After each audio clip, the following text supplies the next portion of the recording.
The morning started like any other at the Earth Defense Force station. Captain Jake Morrison sat at his desk, drinking coffee and reading reports about the new Mars colony ship that had launched last week. The New Horizon carried 5,000 people to start a new life on the Red Planet. It was humanity's biggest step into space so far. Jake looked out the window at the blue sky. Earth was beautiful, but humans were finally reaching for the stars. The moon base was growing bigger every month. Soon they would have stations around Jupiter and Saturn, too. Life was good. Then the alarms started ringing. Captain Morrison to the communications center immediately, came the voice over the speakers. Jake dropped his coffee cup and ran down the hallway. His boots made loud sounds on the metal floor. The communications center was full of people running around. Screens showed numbers and charts that Jake did not understand. Lieutenant Commander Ryan Phillips stood in the middle of it all, looking very worried. "What is happening?" Jake asked.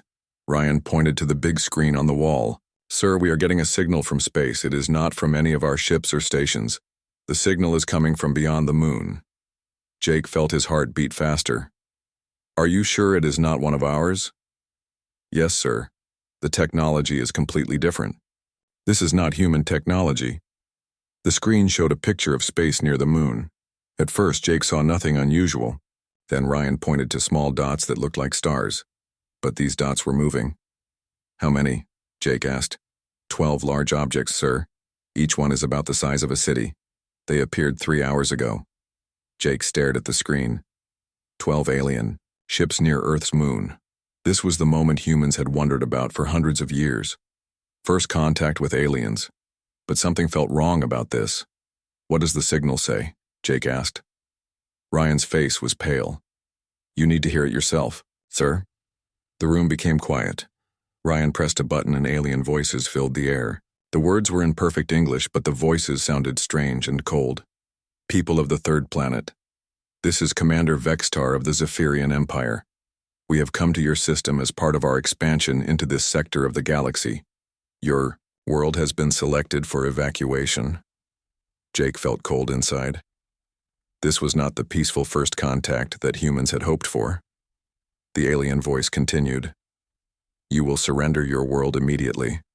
All humans must leave this planet and relocate to territories in the outer rim of the galaxy. You have 1 solar rotation to comply with this order. This is your only warning. Run."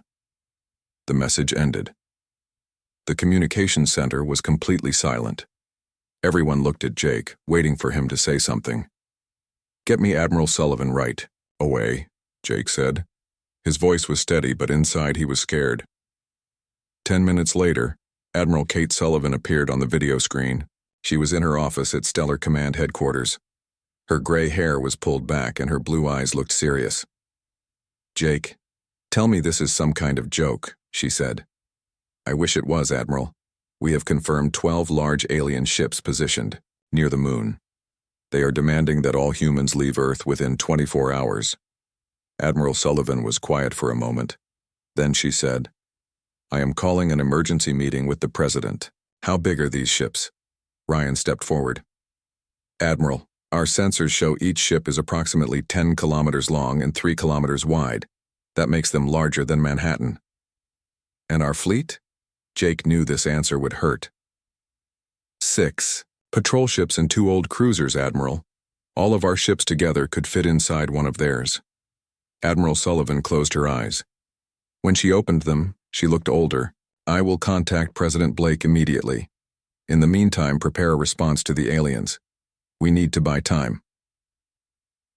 2 hours later, Jake sat in front of the communication equipment. Behind him stood Ryan and 20 other officers from the Defense Force. Everyone was watching. "This is Captain Jake Morrison of the Earth Defense Force," he said into the microphone. "We have received your message. We appreciate that you have given us warning instead of attacking immediately. However, Earth is our home.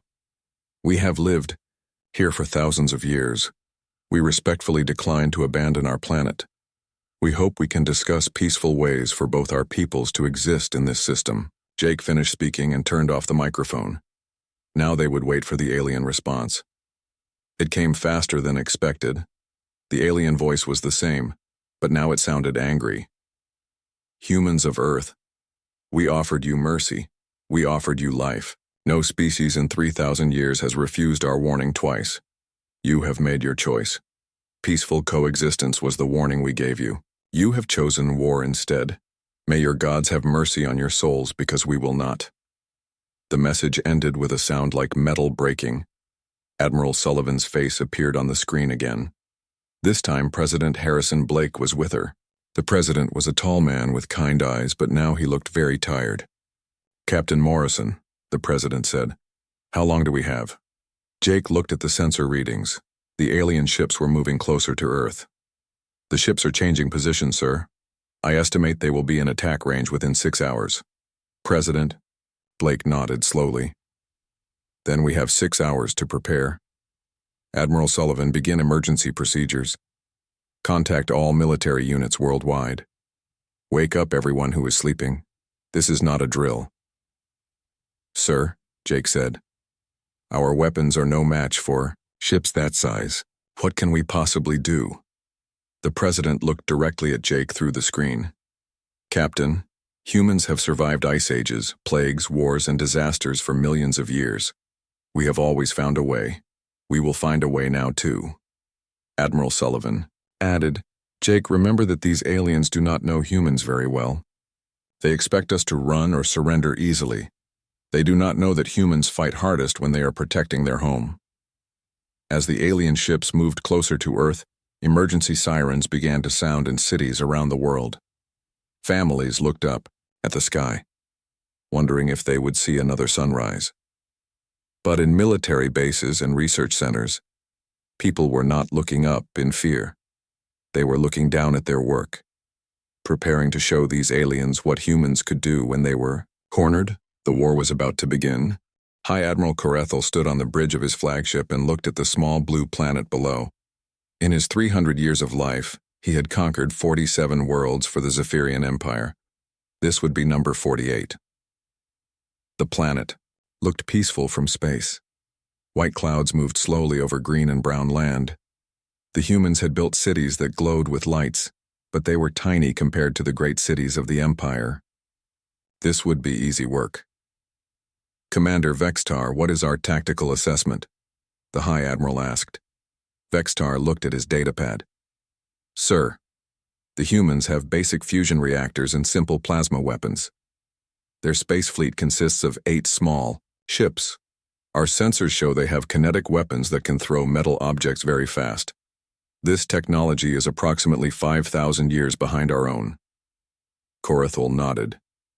How long since they refused our final warning? 4 hours, sir. The planet should surrender within the next few hours. No species has ever chosen death over relocation. The High Admiral walked to the large window that showed Earth below. These humans seem to have a curious death wish. In all my years of conquest, I have never seen such foolish behavior. They must know they cannot win. Perhaps they do not understand our power, sir, Vextar suggested. Then we will teach them. On Earth, the situation was much different. General Marcus Kane stood in the war room deep underground beneath the Rocky Mountains. Around him, dozens of officers worked at computers and talked on radio devices. Everyone was moving fast. What do we have? General Kane asked Colonel Peter Grant. Sir, every military base in the world is now active. We have moved all available aircraft to protected locations. The Navy has positioned submarines around the world. But honestly, sir, it is not much against those ships. Kane looked at the big screen that showed the alien fleet. The 12 ships looked like dark metal mountains floating in space. Each one was bigger than anything humans had ever built. What about weapons? We are moving nuclear missiles to launch positions. Every country has agreed to work together. Russia, China, America, Europe. Everyone is sharing their weapons. Dr. Lisa Chen entered the room carrying a tablet computer. She was the head of Earth's advanced weapons research. Her black hair was messy and she looked like she had not slept. General Kane, I have been studying the alien transmissions, she said. I think I found something important. What is it, Doctor? Their ships use energy shields to protect themselves, but shields need power. If we can overload their power systems, the shields will fail. Colonel Grant shook his head. Doctor, our biggest weapons are like throwing rocks at a tank. How can we overload their power? Dr. Chen smiled for the first time in hours. We do not attack them directly. We attack them all at once from every direction. Think of it like this. Their shields can stop a bullet, but what happens if 1,000 bullets hit the same spot? Kane understood. You want to coordinate every weapon on Earth to fire at the same time. Exactly. But we need to modify our weapons first. Engineer Tony Martinez has been working on something. Tony Martinez was called to the war room. He was a young man who usually worked on mining equipment in space. Now he was trying to save the world. General, we can turn our asteroid mining ships into weapons, Tony said. The mining lasers are designed to cut through rock and metal. If we increase their power, they might cut through alien armor. How many mining ships do we have in space? 17, sir. Plus we have 6 military patrol ships and 2 cruisers.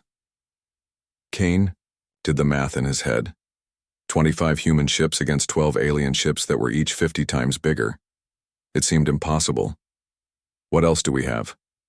Captain Amy Rodriguez appeared on the video screen.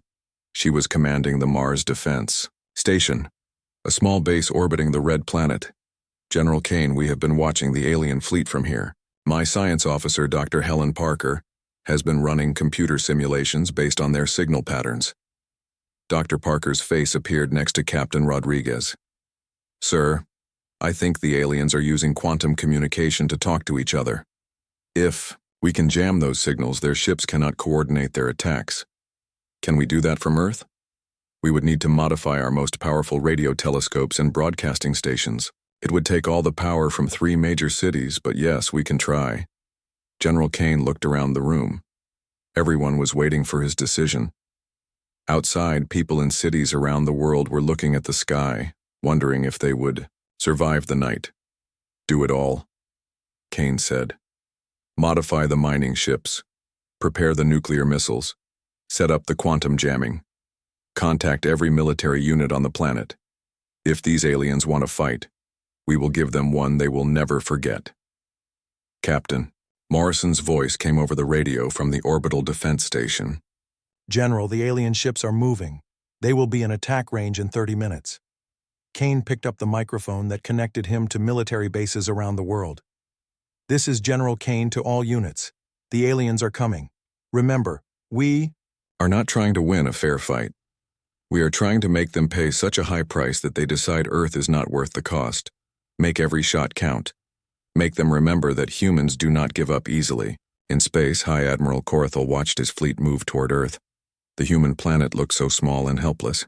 Soon it would belong to the Empire, and the humans would be working on distant worlds as servants. Begin the attack, he ordered. Target their military installations first. Leave the cities alone until they surrender. Commander Vextar looked worried. Sir, the humans are still broadcasting messages of defiance. They say they will never surrender. They will change their minds when they see our power, Corathel said. All species do. But as the Zephyrian ships prepared to attack, something was happening on Earth that the aliens did not expect. In factories around the world, workers were building new weapons in hours instead of months. In research labs, scientists were combining technologies in ways they had never tried before. In military bases, soldiers were preparing to use their own lives as weapons if necessary. The aliens had conquered 47 worlds, but they had never fought humans before. They were about to learn that some species would rather die fighting than live as slaves. The battle for Earth was about to begin, and neither side knew what the other was truly capable of. The first alien attack came at dawn. People on Earth watched the sky turn bright red as energy beams shot down from the 12 massive ships. The beams hit military bases around the world, turning concrete and steel into melted metal. High Admiral Corathel watched from his flagship bridge. Target the next group of military installations, he ordered. This should be finished within 2 hours. But something was wrong. The human bases were not staying destroyed. As soon as the alien beams stopped, new weapons appeared from underground bunkers. Missiles launched from hidden positions. The humans had prepared for this attack. Captain Jake Morrison was in his command ship high above Earth. Around him flew 16 converted mining ships and 5 military patrol vessels. These ships looked small and weak compared to the alien dreadnoughts, but they carried a secret. "Tony, are the mining lasers ready?" Jake asked over the radio. Engineer Tony Martinez was on the mining ship Red Mountain. "Captain, we have increased laser power by 300%. These lasers can now cut through 10 meters of solid steel." "Good. Remember, we attack the same shield point on their biggest ship. Everyone fires at the same time." Jake looked at his radar screen. The alien ships were spread out around Earth like a net. Each ship was firing energy beams at different targets on the planet below, but they were not expecting an attack from space. "All ships, this is Morrison. Begin attack run. Target the flagship shield generator. Fire in 10 seconds. The 17 human ships moved toward the largest alien vessel. It was black metal and covered with weapon ports. Energy shields shimmered around it like heat waves. 5, 4, 3, 2, 1. Fire. 17 mining lasers and plasma cannons fired at the same spot on the alien ship's shields. The shields flashed bright white, then flickered and went dark. "Direct hit. Their shields are down," shouted Lieutenant Commander Ryan Phillips from his patrol ship. But the victory was short. The alien ship turned its massive guns toward the human fleet.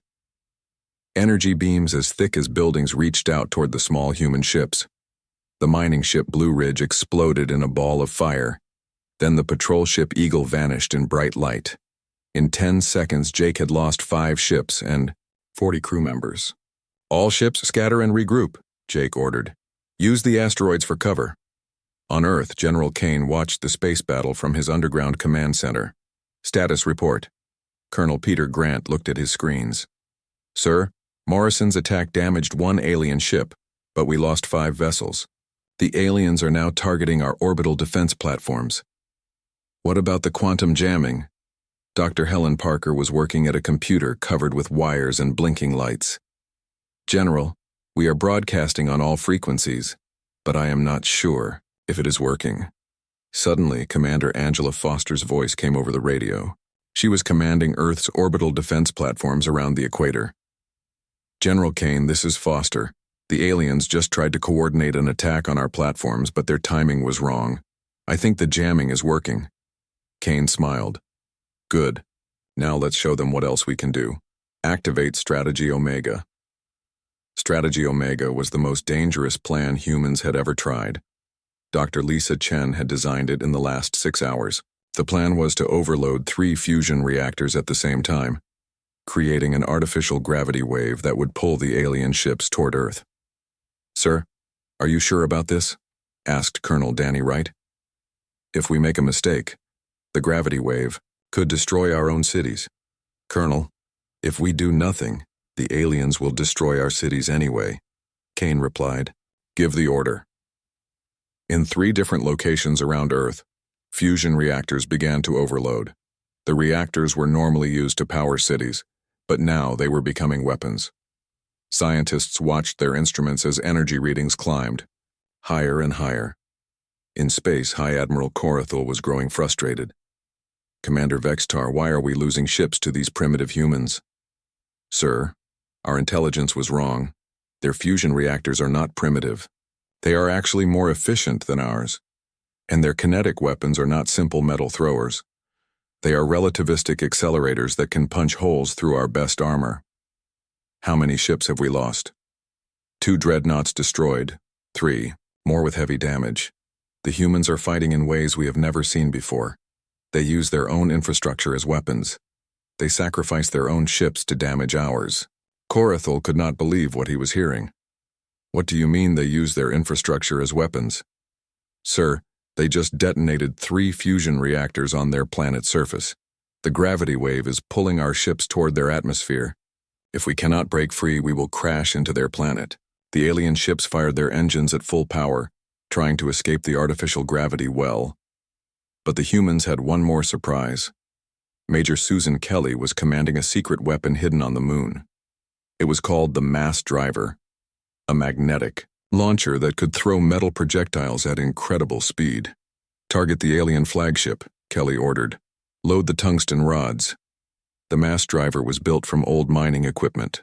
It was designed to launch ore containers to Earth, but now it was launching telephone pole-sized pieces of metal at the alien ships. Firing now. The tungsten rod shot across space faster than a bullet. It hit the alien flagship just as the ship was trying to escape the gravity well. The metal rod went through the ship's armor like paper, causing massive explosions inside. High Admiral Corathol was thrown to the floor of his bridge. Emergency alarms were ringing everywhere. Half his ship's systems were failing. "Damage report," he shouted. "Sir, main reactor is offline. Weapons are down. We have hull breaches on 7 decks. The humans have destroyed our primary command center." "Commander," Vextar looked at his tactical display. "Sir, we need to retreat. We have lost half our fleet and the humans are preparing another coordinated attack." Corathol stared at the small blue planet below. In 300 years of conquest, no species had ever forced him to retreat. But these humans were different. They fought like wild animals, protecting their young. They used their own cities as weapons. They chose death over surrender. "Sir, incoming message from the human fleet." Captain Morrison's voice filled the alien fridge. "This is Captain Morrison of Earth Defense Force. You came to our home and threatened our families. We told you to run, but you chose to fight instead. This is what happens when you underestimate humans. Leave our system now, or we will destroy every one of your ships." High Admiral Corathol looked around his damaged bridge. His crew was waiting for orders. The tactical computers showed that the humans were preparing to fire nuclear missiles, more tungsten rods, and coordinated laser attacks from their remaining ships. For the first time in his long military career, Corathol considered the word that no Zephyrian admiral had ever spoken during conquest: retreat. Dr. Lisa Chen had not slept for 36 hours. Her eyes were red and her hands shook as she worked on the alien technology that Captain Morrison's team had recovered from a destroyed enemy ship. The pieces of metal and crystal looked nothing like human technology, but Lisa was beginning to understand how they worked. "Tony, come look at this," she called to engineer Tony Martinez. He was across the laboratory trying to build more weapons from mining equipment. "What did you find, Doctor?" Lisa pointed to a small crystal device. "This is how the aliens talk to each other across space. It uses quantum entanglement, the same thing Dr. Parker was trying to jam, but I think we can do more than just block their signals." "What do you mean?" "We can send our own signals through their network. We can make their ships think they are getting orders from their commanders." Tony's eyes grew wide. "You mean we can control their ships?" "Not control, but we can confuse them. If we send the right signals, we can make half their fleet think they should attack the other half." Lieutenant Colonel Carl Rodriguez entered the laboratory. He was covered in dust and looked exhausted. "Dr. Chen, General Kane needs an update on your progress. The aliens are regrouping for another attack." Lisa showed him the alien crystal. "Colonel, we found their weakness. Give me 2 more hours and I can turn their own communication system against them." "You have 1 hour, Doctor. The alien ships are moving into attack formation." In space, High Admiral Corathol was trying to understand what had gone wrong. His fleet had been reduced from 12 ships to 6. The humans had used their own planet as a weapon, turning fusion reactors into gravity bombs and mining equipment into ship killers. "Commander Vextar, what is the status of our remaining ships?" "Sir, 3 ships are still combat ready. 2 have limited weapons capability. 1 is barely able to fly. We have lost 60% of our force." Corathol felt something he had never experienced before in battle: doubt. How is this possible? The humans have primitive technology. Their entire space fleet is smaller than one of our escort vessels. "Sir, I have been analyzing their tactics. The humans do not fight like any species we have encountered. They do not try to win battles. They try to make battles cost as much as possible. Every attack they make is designed to damage us, even if it destroys their own forces." On Earth, the situation was getting desperate in a different way. Captain Eric Johnson was volunteering for a mission that everyone knew was suicide. He sat in the cockpit of the experimental ship Phoenix, which had been built in just 8 hours from spare parts and weapons. "Eric, are you sure about this?" asked Captain Morrison over the radio. Jake, my wife and kids are in Denver. The aliens bombed Denver 6 hours ago. I have nothing left to lose and everything to protect. The Phoenix was not really a ship. It was a fusion reactor with engines attached.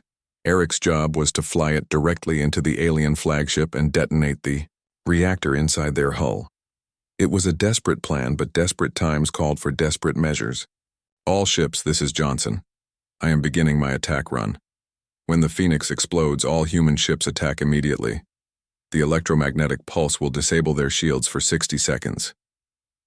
General Kane watched from the command center as the Phoenix flew toward the alien fleet. The small ship looked like a shooting star as it accelerated toward the massive enemy flagship. Sir, we are getting reports from around the world, said Major Alex Turner. Civilian volunteers are joining the fight. People are using everything they can find as weapons.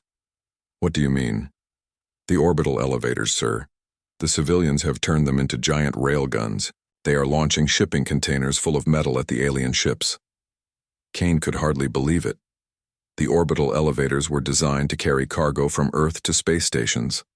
Now, ordinary people were using them to throw metal projectiles at alien warships. Captain Samantha Brooks was coordinating the civilian effort from the Pacific Elevator Station. Around her, dock workers and engineers were loading containers with chunks of steel and titanium. Remember, we only get one shot at this, she told the volunteers. When Captain Johnson creates the electromagnetic pulse, we fire everything at once. In space, the Phoenix approached the alien flagship. Eric Johnson could see the massive ship growing larger in his window. Weapon turrets were turning toward him, preparing to destroy his ship before he could reach them. But the aliens made a mistake. They used energy weapons, and energy weapons need time to charge. The Phoenix was too fast and too small. It slipped between the weapon blasts like a fish swimming between rocks. This is for Denver, Eric whispered, and pressed the detonation button. The Phoenix exploded inside the alien flagship like a star being born. The fusion reaction created an electromagnetic pulse that spread across space, temporarily disabling every electronic system within 1,000 kilometers. At that moment, everything humanity had prepared activated at once. The remaining human ships fired all their weapons. The orbital elevators launched their metal projectiles. The modified fusion reactors on Earth created another gravity wave. Nuclear missiles that had been hidden on the dark side of the moon fired their engines and accelerated toward the alien fleet. High Admiral Carethel found himself in complete darkness as his ship's power failed. Emergency lighting came on after a few seconds, but most of his weapons and communication systems were offline. What happened? He demanded. Commander Vextar was looking at his instruments in shock. Sir, the humans detonated a fusion reactor. Inside our hull, the electromagnetic pulse has disabled our shields and weapons, and sir, there are hundreds of projectiles incoming. Hundreds? The humans have turned their entire civilization into a weapon, sir. Their cargo elevators are firing at us. Their civilian ships are ramming our vessels. Even their planet's power grid is being used to attack us. The metal projectiles from the orbital elevators hit the alien ships like giant bullets. Each container was moving at 30 kilometers per second and weighed several tons. When they hit the alien hulls, they punched holes completely through the ships. Dr. Chen's quantum disruption device finally activated. Suddenly, the alien ships began receiving conflicting orders through their own communication network. Half, the remaining ships, thought they were supposed to retreat. The other half thought they were supposed to attack the retreating ships. Commander Vextar watched in horror as two of his own ships began firing at each other. Sir, we are getting multiple orders from Fleet Command. The orders contradict each other. Some say retreat, some say attack, some say surrender. High Admiral Corethel realized what was happening. The humans have compromised our communication system. They are sending false orders. But it was too late. The Zephyrian fleet was in chaos. Ships were firing at each other, retreating in different directions, and trying to follow orders that made no sense. In the confusion, the human ships pressed their attack. Captain Morrison led the final assault with the 8 remaining human vessels. They were damaged and running low on ammunition, but they had achieved something impossible. They had defeated a fleet 50 times larger than their own. This is Morrison to all alien ships. Jake broadcast on all frequencies. Your fleet is destroyed.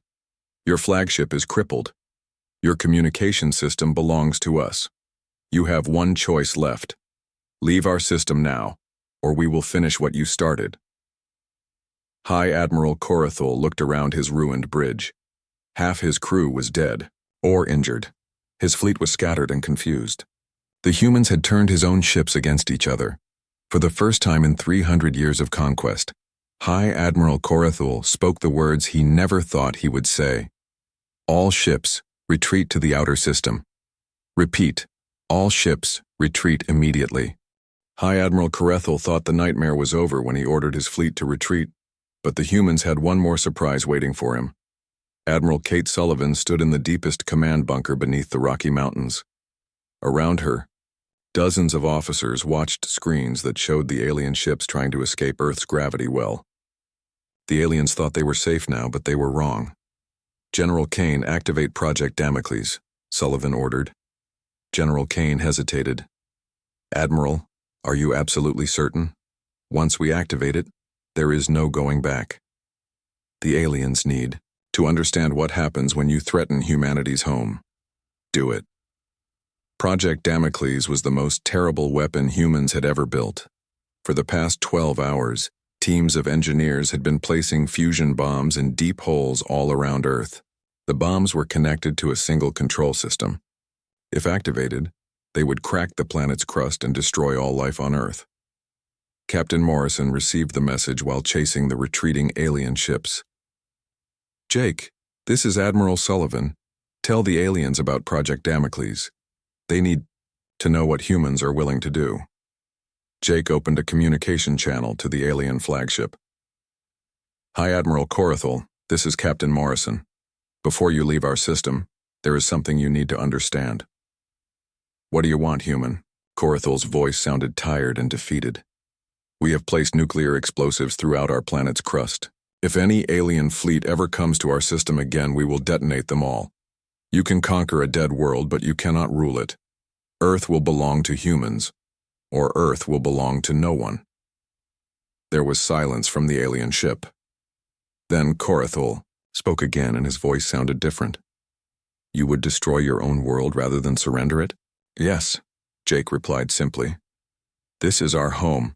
We would rather die here than live as slaves anywhere else.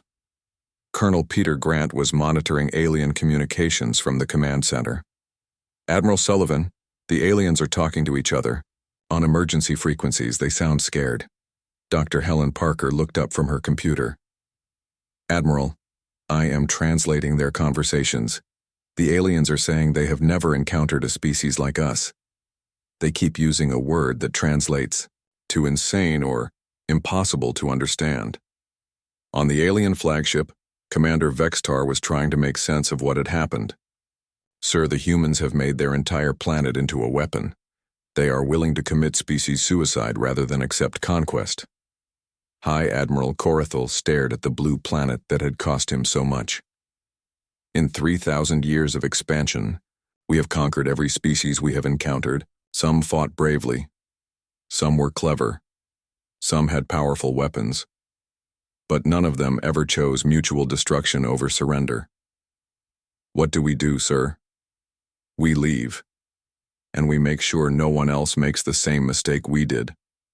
The remaining 6 alien ships accelerated away from Earth. As they passed the orbit of Mars, they received one final message from the humans. Captain Amy Rodriguez was still commanding the Mars Defense Station. Alien fleet, this is Mars Defense. You are leaving our system, but before you go, remember this. Humans are spreading to other worlds now. Mars, the asteroids, the moons of Jupiter and Saturn.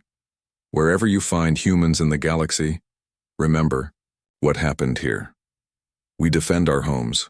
We protect our families. We do not surrender, and we do not run. This warning goes for all members of your empire. Stay away from human space. As the alien fleet disappeared into deep space, people on Earth began to understand what they had accomplished. The cost had been enormous. 12 major cities were destroyed. 3 million people were dead. The orbital elevators were damaged, and half the space fleet was gone. But humanity had done something that no other species had ever done. They had forced the Galactic Empire to retreat. President Harrison Blake addressed the world from the ruins of Washington, D.C. Behind him, smoke still rose from the destroyed buildings. "My fellow humans," he said, "today we learned that our home is worth any price. We learned that freedom cannot be conquered by fear. We learned that when humans stand together, no force in the galaxy can break us. We paid a terrible price for this victory.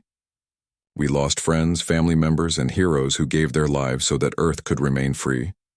We will remember them. We will honor them. And we will make sure their sacrifice was not in vain." Dr. Lisa Chen was already working on plans to rebuild Earth's defenses using captured alien technology. Engineer Tony Martinez was designing new ships that combined human ingenuity with alien science. The war was over, but the preparation for future threats was just beginning. 3 months later, High Admiral Corethel stood before the High Council of the Zephyrian Empire. The council consisted of 12 ancient aliens who had ruled the galaxy for thousands of years. They had never heard a report like the one Corethel was about to give.